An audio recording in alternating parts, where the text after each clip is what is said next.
Dakshineswar metro স্টেশনে ছাত্র খুনের ঘটনার পর অবশেষে টনক লড়ল মেট্রো কর্তৃপক্ষের। আরপিএফ এর সংখ্যা বাড়ানো হচ্ছে। অরিত্রিক ভট্টাচার্য আমাদের সঙ্গে এই মুহূর্তে টেলিফোনে রয়েছে। অরিত্রিক, এই খুনের ঘটনার পর অবশেষে নড়েচড়ে বসলো মেট্রো কর্তৃপক্ষ।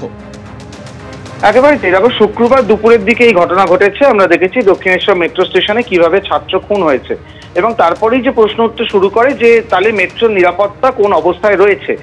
মূল বিষয়টি খুন হওয়ার শুধু ছিল না, যারা আততায়ী তারা শ্যামবাজার থেকে মেট্রোয় উঠেছিলেন, তারা অস্ত্র নিয়ে উঠেছিলেন, কিন্তু সেটা কোনো রকমভাবেই ধরা পড়েনি। শুক্রবার থেকে শনিবার পর্যন্ত এবং আজকেও আমরা বিভিন্ন স্টেশনে যে ছবি দেখেছি তাতে দেখা গেছে যে নিরাপত্তার অবস্থা বেশ উদাসীন। কোথাও ব্যাগেজ স্ক্যানিং মেশিন নেই, কোনো গেটে তো কোনো গেটে স্ক্যানিং মেশিন আছে কিন্তু সেটা দেখভাল করার জন্য কোনো কর্মী নেই। তো এই ছবি কিন্তু বারবার স্পষ্ট হয়েছিল আমাদের সংবাদ মাধ্যমে, এবং এবিপি আনন্দের এই ছবি ছড়ানোর পরেই কিন্তু যেটা বোঝা যাচ্ছিল যে মেট্রোর নিরাপত্তা অনেকটাই ঢিলেঢালাভাবে কিন্তু চলছে। অবশেষে আজকে মেট্রো কর্তৃপক্ষ সিদ্ধান্ত নিয়েছেন যে 800 নিরাপত্তা অফিসিয়াল তারা আরো যোগ দিচ্ছেন মেট্রোতে। যদিও কবে থেকে তারা সংযুক্ত হচ্ছেন মেট্রো নিরাপত্তার দায়িত্বে সেটা এখনো পর্যন্ত নির্দিষ্ট করা হয়নি।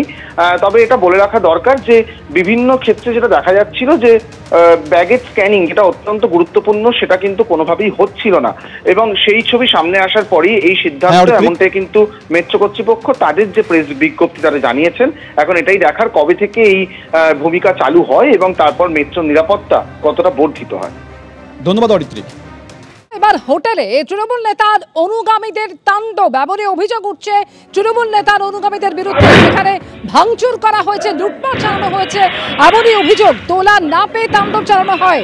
কাজকরা দত্তপুকুর 2 নম্বর পঞ্চায়েতের তৃণমূলের উপপ্রধান বান্তু সাহার অনুগামীরা। ক্যাশ কাউন্টার থেকে নগদ 1,78,000 টাকা লুট করা হয়েছে বলে অভিযোগ।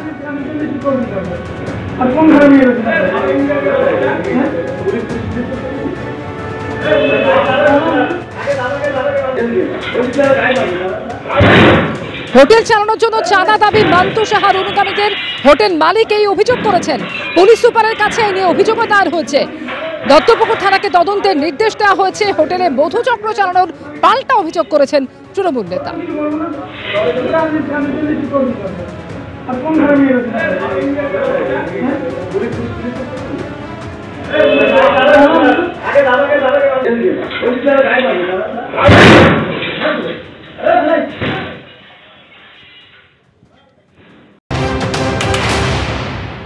হাইকোর্টে, পুলিশ কোর্টে, জাজ কোর্টে হবে না।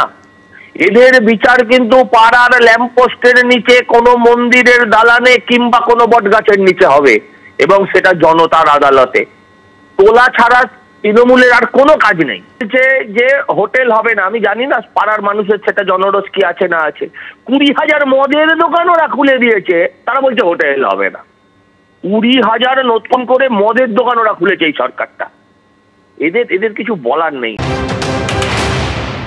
আমার মনে হয় সব দিকটাই খতিয়ে দেখার প্রয়োজন আছে এক্ষেত্রে, কারণ দুই পক্ষই যারা যেটা বলতে চাইছেন সেটা ক্লিয়ারলি আমার মনে হয় পুলিশই তদন্ত করলেই সেটা বেরিয়ে আসবে।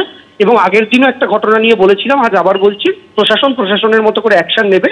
বিজেপি একটু কম কথা বললেই ভালো হয়, কারণ ভারতীয় জনতা পার্টি তারা অন্তত পশ্চিমবঙ্গের বিষয় নিয়ে কার কি শেষে শুরু না শুরু কথা না বলে তারা একটু দেখুন। তাদের প্রধানমন্ত্রী 2 বছর পর মণিপুরে ঢুকেছিলেন, কাদের কোথায় শেষে শুরু সেই কথা না বলে পশ্চিমবাংলার মানুষের উপরে সবটা ছেড়ে দিন। আমাদের পুলিশ প্রশাসন যথেষ্ট স্ট্রং এবং তারা সব দিক খতিয়ে দেখে আমরা আমাদের কারোর বিরুদ্ধেও যদি কোনো ঘটনা ঘটে থাকে, আরাবুল ইসলাম থেকে শুরু করে বিধাননগরের কাউন্সিলর কাউকেই আমাদের প্রশাসন ছেড়ে দেয়নি। ফলে কোনো ছোটখাটো কাউকে ছাড়ার কোনো প্রশ্নই ওঠে না, যখন বড় কাউকেও ছাড়া হয়নি। ফলে সেই জায়গা থেকে পুলিশ প্রশাসনের উপর আস্থা রাখার জন্য অনুরোধ করব।